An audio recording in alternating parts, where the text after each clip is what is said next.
Hey you guys, so we're back with another video. This is going to be quick, my first voiceover. So first, of course, clean your meat. I don't mean with soap. Clean your meat though. We're going to season it well on both sides. Your seasoning is a choice. After you're done seasoning it, coat it with some flour on both sides, lightly. Press the flour in. That's going to seal the seasoning into the meat. And then we're going to be moving on to the next step.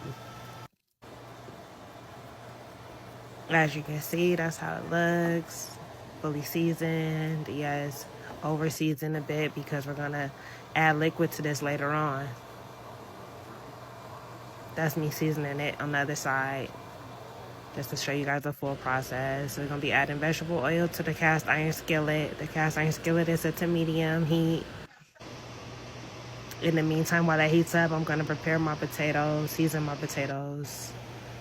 Steakhouse potato seasoning, love it.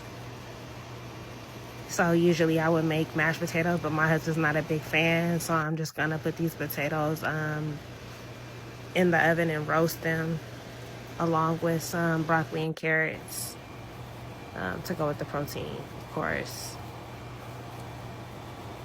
This is me tossing them. Add some non-stick spray to the pan that I'm gonna put, sheet pan that I'm gonna put the vegetables on. Now I'm seasoning the broccoli. Obviously, you season it to your liking. Please don't get in my comments telling me about me over seasoning, under seasoning. I like my food. It's for me. Make your food how you like it. Thank you.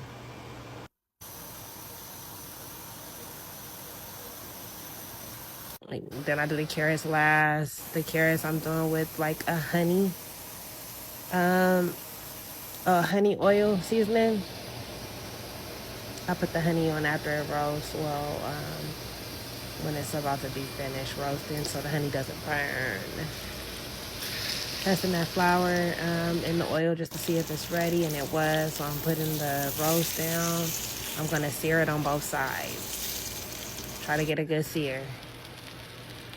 You don't need much oil, but you need enough oil. We're gonna use the oil when we're done. So we put in the pot roast into the crock pot. That's how I'm gonna cook mine. You do what you do. Now I added my vegetables to the same pot. I didn't take anything out. I left the oil. I left the pan drippings. I added bell pepper, onion, and some mushroom. When the vegetables turn translucent, then I add the garlic. The garlic doesn't need to cook for long. Then you add the tomato paste. You're gonna stir that around, let the tomato paste get a good coat on it. It's gonna allow that flavor to release from the tomato paste. After it's all coated with the tomato paste, I add the flour, the leftover flour from the roast, seasoned. And that's gonna coat the vegetables to make our sauce for the roast. It's gonna help it thicken up. Then we're gonna add chicken broth. Now listen, don't come for me in the comments. Like I said, I cook my food how I cook my food. You can use beef broth if you like. This is my recipe. I like chicken broth, and it adds a different depth of flavor to the roast. Do what you do. This is what I do.